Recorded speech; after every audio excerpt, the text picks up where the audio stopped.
Hello, and welcome to Raider HQ After Dark. I'm your host, Raider. And in this video, I kind of wanted to talk about evidence submission a little bit, more on the side of what evidence you personally are supplying and some of the terminology that you guys apply to your evidence, and just making sure that whenever you do submit evidence that you're submitting it with the right understanding as to what it's supposed to prove and why, like what's the value added to submitting it. And the other reason why I wanted to do this video is because I have seen some individuals on, some content creators misrepresent certain aspects of evidence, and I wanted to kind of just set the record straight and just kind of talk about it. So let me go ahead and share my screen here. So this is my handy dandy little diagram here, and similar to a lot of other diagrams that I've done, there's two different phases here. So the first phase is the development phase, with the understanding that whenever you're submitting evidence, your goal for the most part should be to get an examination, unless you're submitting a private DBQ and a private medical opinion, which are discussed down here, and I will talk about those. And then we have the rating decision part of it. This little line right here, we can consider that the examination. So you want to submit evidence in order to satisfy all of the elements in order to get an exam, at which point in time the results of the exam are given to the rater and the rater comes to a decision. So that's just a general overview. And this is going to be kind of a casual conversation about it, but this is to raise awareness. So down here at the bottom, you have Disability Benefits Questionnaire, or DBQ. You have a medical opinion, okay?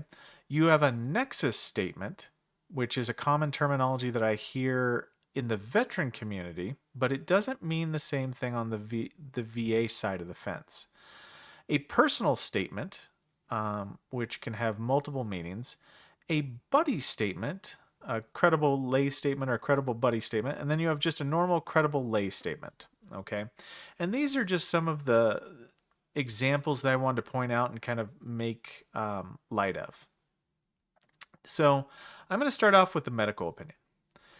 So if you are submitting a medical opinion, if you are citing a document as a medical opinion, there are certain requirements that it must have in order for it to be a true medical opinion and skip the exam process and go straight to the rater, okay? Because a substantially complete medical opinion has to have certain criteria associated with it in order for it to be deemed sufficient. So what that kind of looks like is you have to have a qualified clinician provide a medical statement reporting that you have a diagnosis specifically, okay, for whatever you are claiming. You cannot say that, or the examiner cannot say that you have a shoulder condition. That is not a diagnosis. Them regurgitating the words condition is not a ICD-10 coded condition that they could pay for, like that they could get reimbursed by insurance by saying that you had that. It's the same with the VA. If they say that you have a knee condition, a shoulder condition, it doesn't count to meet the criteria of a current diagnosis, right? Because it's not a diagnosis. I could say you have a shoulder condition and I don't have a medical license. So they have to be a little bit more substantial in how they define what your diagnosis is. So additionally, they also have to kind of report what it is that they think that your condition is related to. So they have to identify a theory for service connection in which they are medically reporting that the in-service incident for, like, say, direct service connection was the initial cause of your current diagnosed condition. So if they have picked a specific theory that they're trying to service connect it to, then they have to go through the steps associated with that theory. If they don't, then this would not be substantially complete and it would be useless. It wouldn't have any value, right? So in order for it to have value, it does have to meet a requirement.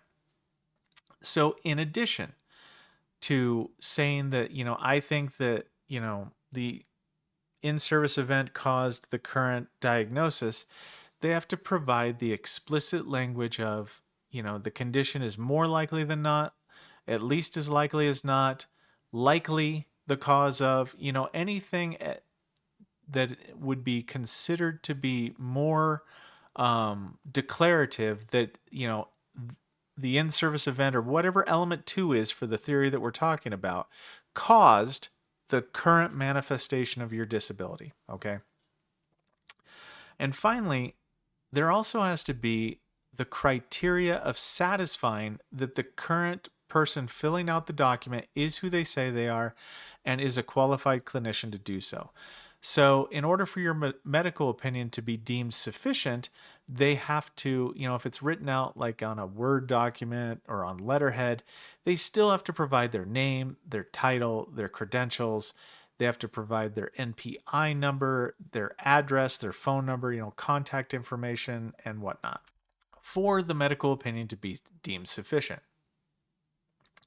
Now, if the medical opinion is deemed sufficient, that doesn't necessarily exclude you from getting an examination, because a medical opinion for the VA side of the fence is just determining whether or not your condition is related to service. So it typically, medical opinions can be for other things, but a medical opinion typically, like the majority of the time, takes a non-service connected condition and establishes service connection based upon the theory that it was applied to it. So even if you have the most positive medical opinion, we still need a disability benefits questionnaire, okay? And if you were to submit a disability benefits questionnaire without a medical opinion, then the DBQ itself only satisfies element 1 for the criteria. So if you just submit a DBQ and you forget to submit your medical opinion, you're still going to go through the entire steps to determine whether an exam is warranted for that missing medical opinion. So, but a DBQ itself on its own would only satisfy element 1. But if you submit a medical opinion and a DBQ, then what's going to happen is this combination goes straight to the rater if both are found substantially complete. But if you file it only with the DBQ, then it will only count for element 1 because it only proves the examination that happened in real time. You have a diagnosis or you don't, or these are the symptoms that you have, and this is what it looks like. So a DBQ would itself only count as element 1. Now, the nexus statement. Now, I want to talk about the nexus statement and a lot of misunderstanding about the nexus statement. What I've heard from a large swath of the content creators and from a large swath of the veteran community is that they like to mix up what the nexus statement is with a medical opinion. And in the VA, we don't have a nexus statement. We don't know what that means. Like, that's not a terminology that we use. But a nexus statement, if we're just going to break it down and say, what does it, which one of these does it mean? A nexus statement should be the linking statement between element 1 and element 2.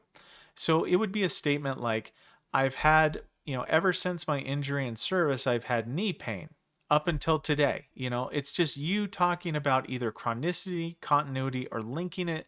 The symptoms have been, persistent since the original injury. But what I've noticed that a lot of people will either think that satisfies more than just getting an exam, because that's all it does. It's not persuasive to the rater. Your nexus statement doesn't do anything to get you granted. It does something to help the examiner determine whether or not you get granted. The examiner will provide a medical opinion based upon your nexus statement and all of your other statements. But one of the bad things I've seen over time is I've seen that people will fill out a nexus statement and then go have their doctor sign the nexus statement. Okay. And unfortunately, what can happen if you do that is it doesn't have that criteria that I spoke about earlier. Sometimes it doesn't provide the medical rationale. Like what is the incident in service for, say, direct medical opinion? What is the incident in service? How is the examiner referencing it? Did they say that it was enough to be a chronic disability on its own? Or would the injury in service produce a chronic disability? I guess is a better way to say that. And on top of that, like what else, like how does it relate to the current manifestation? Now, I would assume that you have written this or you've had AI generate this, okay? Which can be great, helping for what it's meant to do. The Nexus statement is meant to kind of tell the story of what has happened since the in service incident and what it looks like now. But if you try to have your doctor sign it, it can be lackluster and not be as valuable as, say, a dedicated medical opinion. Because a lot of the times the Nexus statements don't say as least likely as not. So if you do that, right, you think it would go here, but what'll happen is we'll just consider it a statement just saying the linking. So if you went and got a private medical opinion, and that private medical opinion does not do any kind of linking between your specific evidence in service and your specific current evidence, then it has no value. You might as well have written it if the doctor doesn't actually, go through the motions of a requirement for medical opinion. And I do have the manual references for like medical opinions that I will be bringing up shortly. So just keep in mind, if you report that you have a nexus statement, a lot of the times the VSRs and the raters don't have any functional understanding of what that means beyond that you are attempting to try to link it to service. So please don't mislabel a medical opinion as a nexus statement. It gives the VSR the opportunity to misunderstand and order you an examination, which could nullify your private medical opinion that you supplied. It happens more times than you know. So a nexus statement, should only be used to prove element 3. Now, a personal statement, okay? Well, a personal statement is typically seen by the VA as being something that will either prove element 1, so this is your opportunity to tell the VSR, who will determine whether or not your evidence is sufficient for an examination. It will tell the VSR, what's going on. If you say the words condition and you don't have a diagnosis for it, you will not get an exam. If you say you have knee pain, you have instability, you've got depression, you've got whatever a lay statement is from you, right?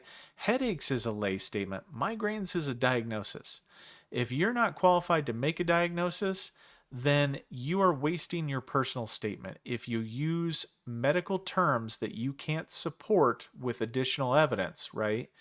This is how people typically don't get exams, is whenever they're submitting for element 1, they don't put a current symptom. They'll put a diagnosis that they are not qualified to make and then will not provide medical documentation to support that they have said diagnosis. So this is a cautionary statement, a cautionary tale. So when you fill out a personal statement, your goal is to satisfy element 1, and that is with current lay symptoms.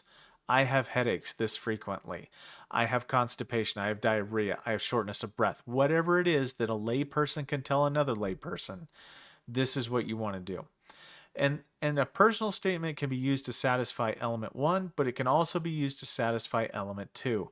And this harkens back to my statements about, like lay statements, personal statements for, combat injuries that you may not have in-service treatment for, but they might have been done in a combat theater. This is where the personal statement can be, used for either one of those. Or let's say that you had in-service symptoms for 38 CFR 3.317 muck maze. The personal statement for that particular theory of service connection is weighed more heavily, so personal statements matter more.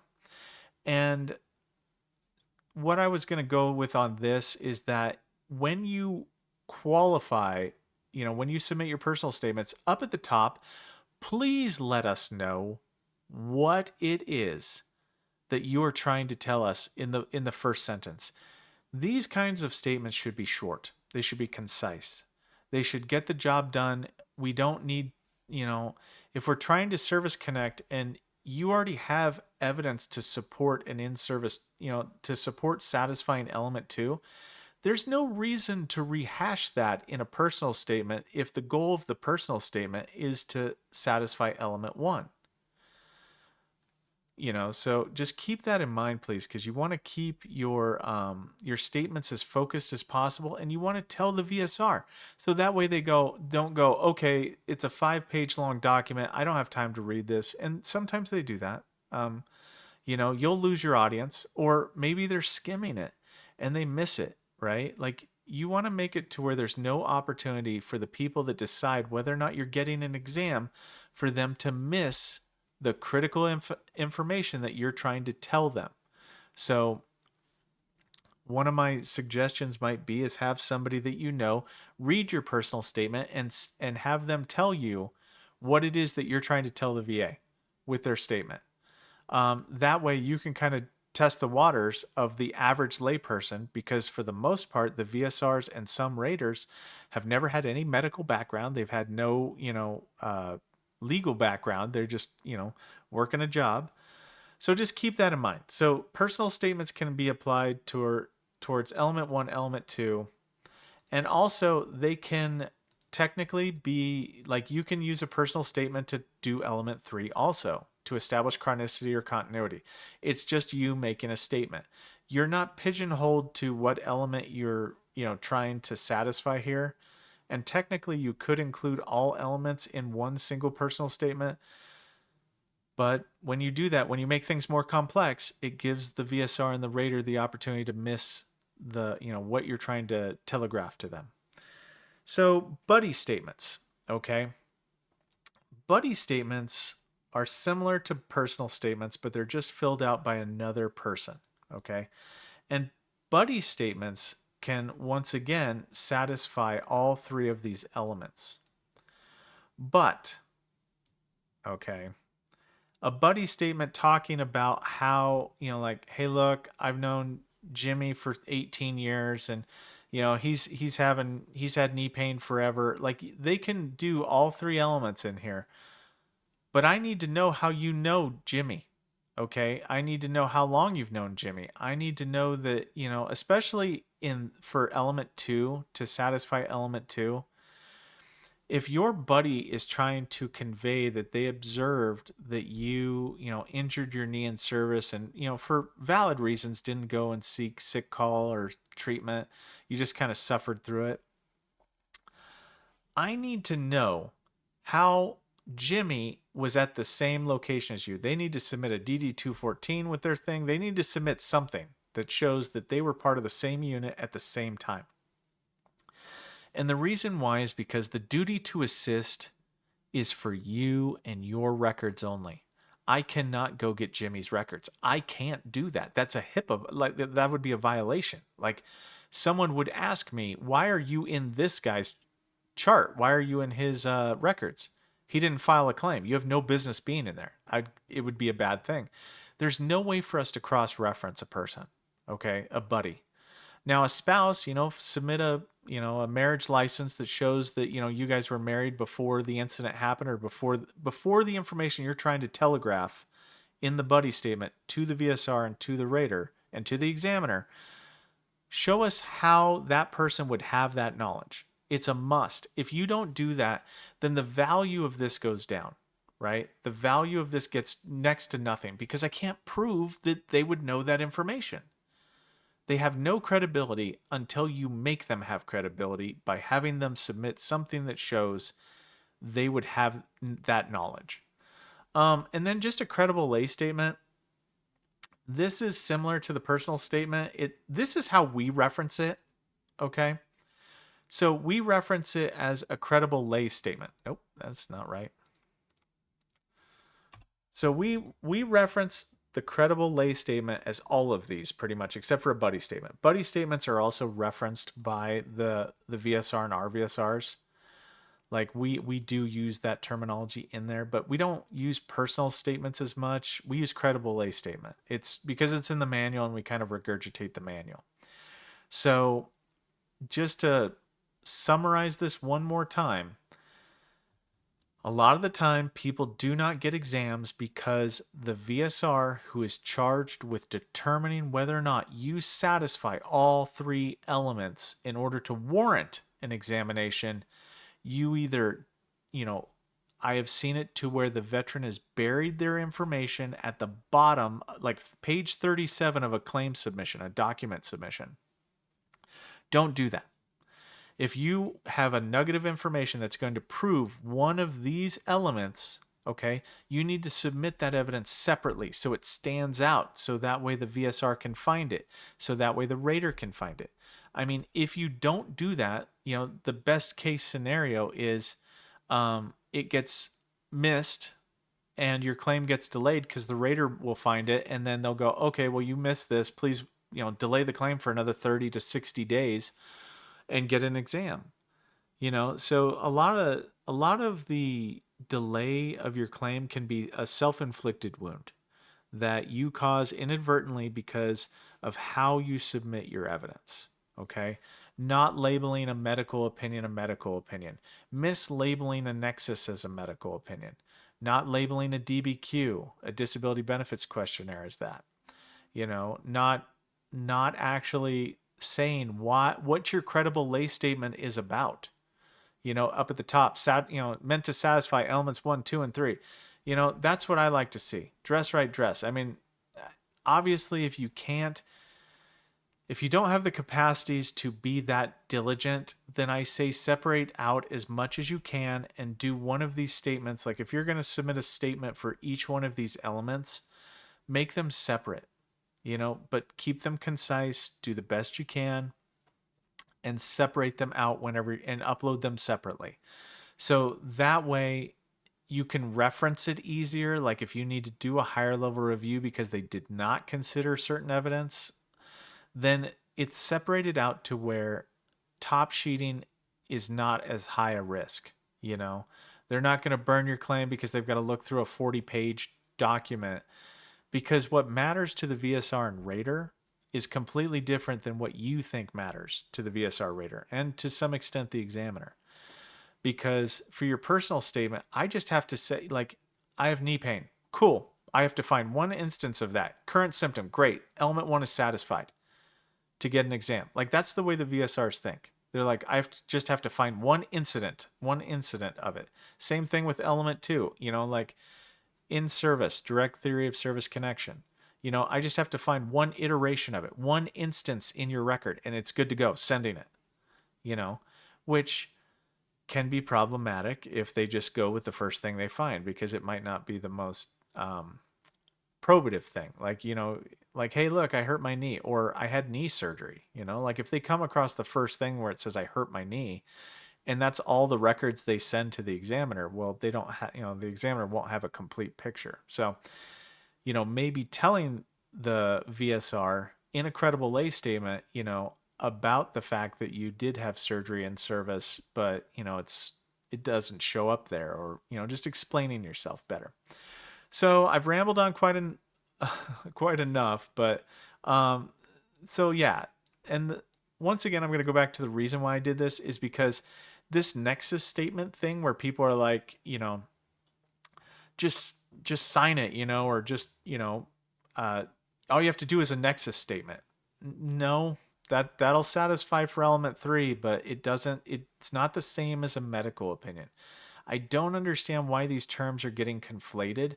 And I also don't understand the trend of having, somebody printing something out, like either you did it or AI did it, and then you have a doctor signing it, and thinking that that's going to be good enough is not ideal. It will not end well for the majority of veterans. Also, I'd like to talk about AI for a few seconds. So, the one thing I'd like to kind of just mention about AI is I like AI when it comes to helping you format your evidence. But I do not recommend that you blindly just shove some stuff in there and then just take whatever AI is at face value. Okay, whatever the response is from the AI tool. So, if you do utilize AI, it has to match up with your evidence. Okay?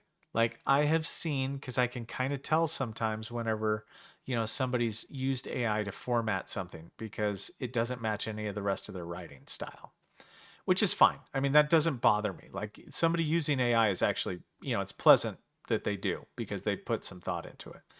But what has happened before is I've actually had to deny people because what happens, they didn't review the AI and the AI made an assumption about some evidence. So when they were in the Navy in the Gulf of Aden, it said that they were in Iraq for some reason. Okay. Like, or whatever, put it in there that they were in Iraq.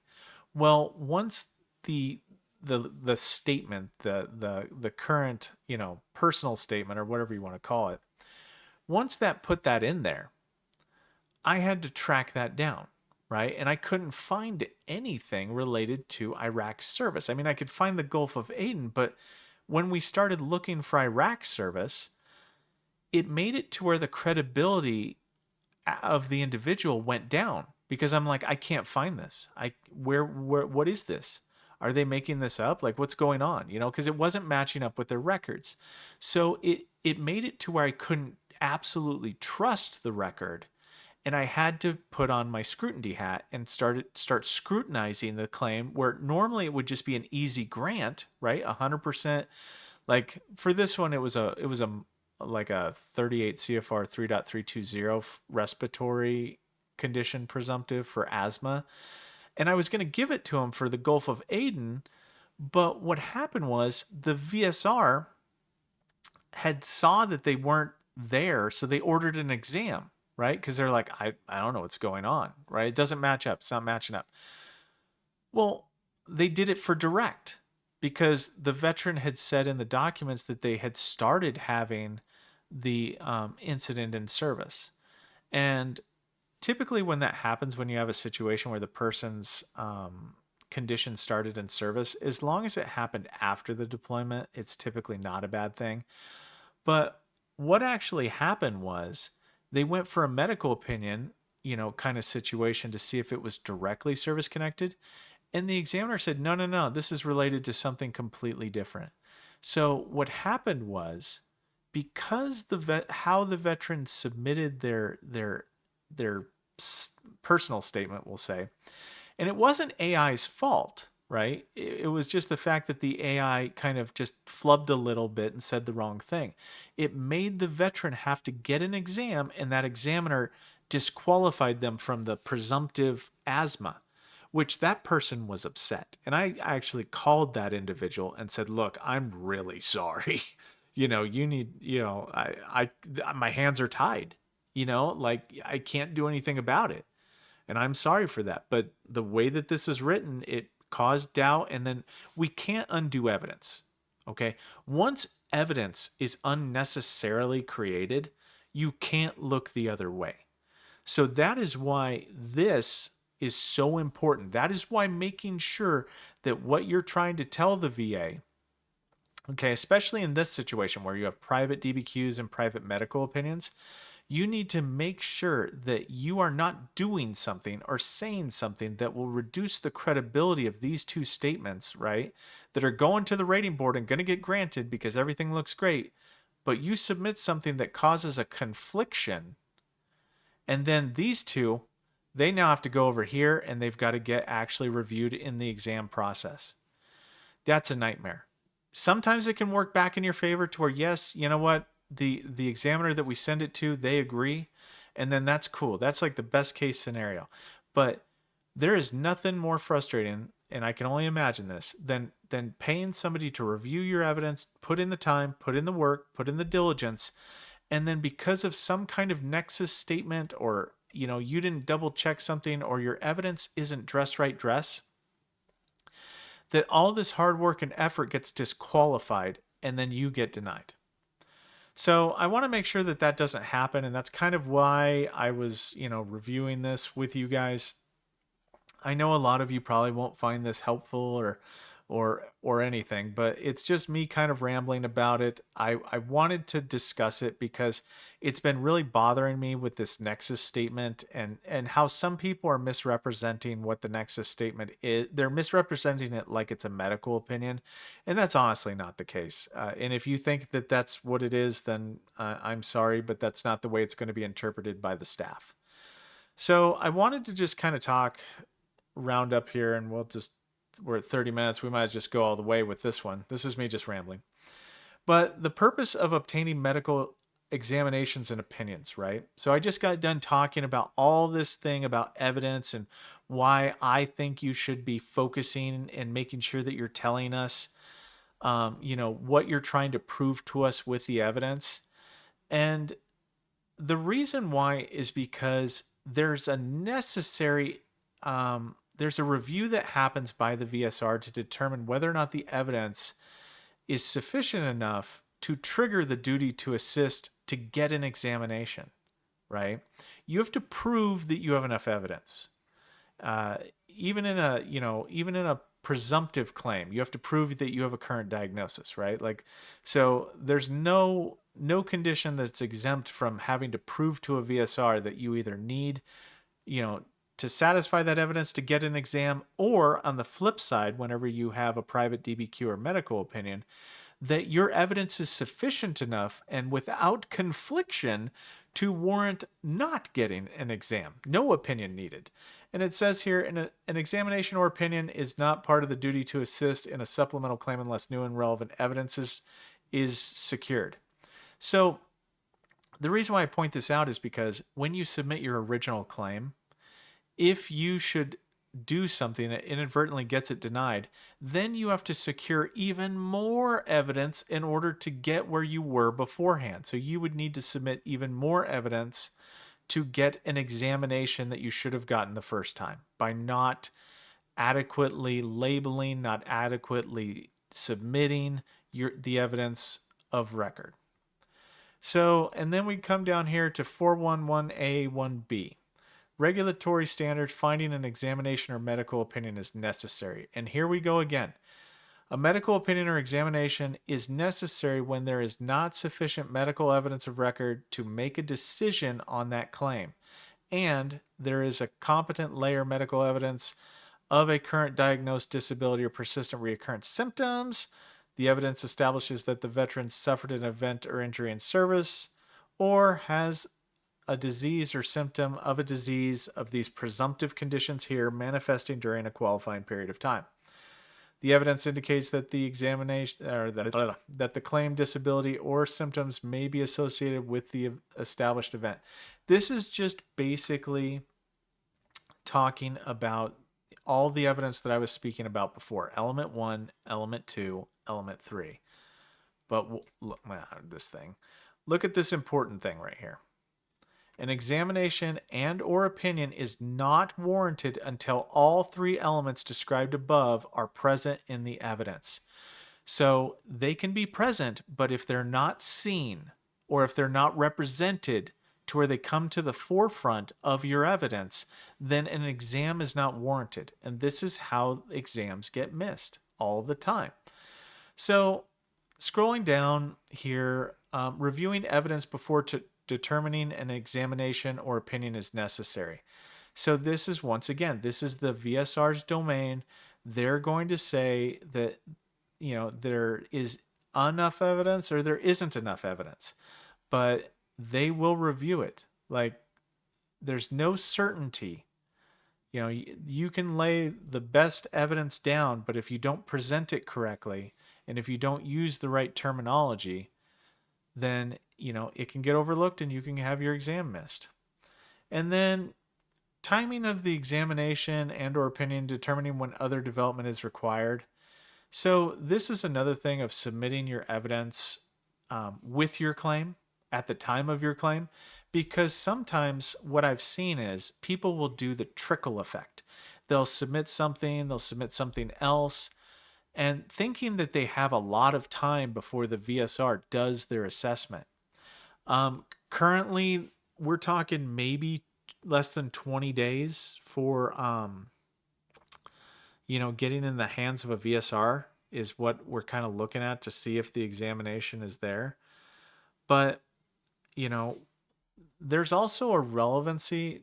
I'll read this. To the extent practical, wait to determine whether an examination or opinion is necessary under, the general direct service connection grant until after the development of all other relevant evidence is completed.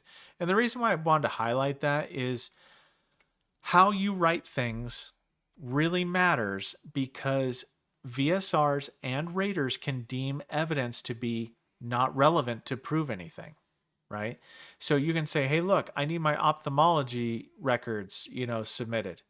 And if you're going for a knee condition, I'm going to go, okay, well, your eye evidence isn't going to really do it. And the ophthalmologist doesn't see you for your knee. So I don't need to wait to make my decision for that evidence to come in. There are relevancy reviews that happen. So if you don't convey the right message to the VSR, they could misunderstand and deem your evidence to be not relevant for the purpose of getting you an exam. In addition, the rater could do the same thing to determine that they don't need that evidence in order to deny you or to grant you potentially. I have seen it to where you have been, like, people have been granted for 100%. You'll see it in instances of cancer where, we can prove that you have active cancer for a presumptive condition. And in those situations, if I have enough to prove it, then I don't need to get all your urology records or anything like that, because I'm going to grant you 100% and give you the routine future exam. So it kind of goes both ways a lot of the times.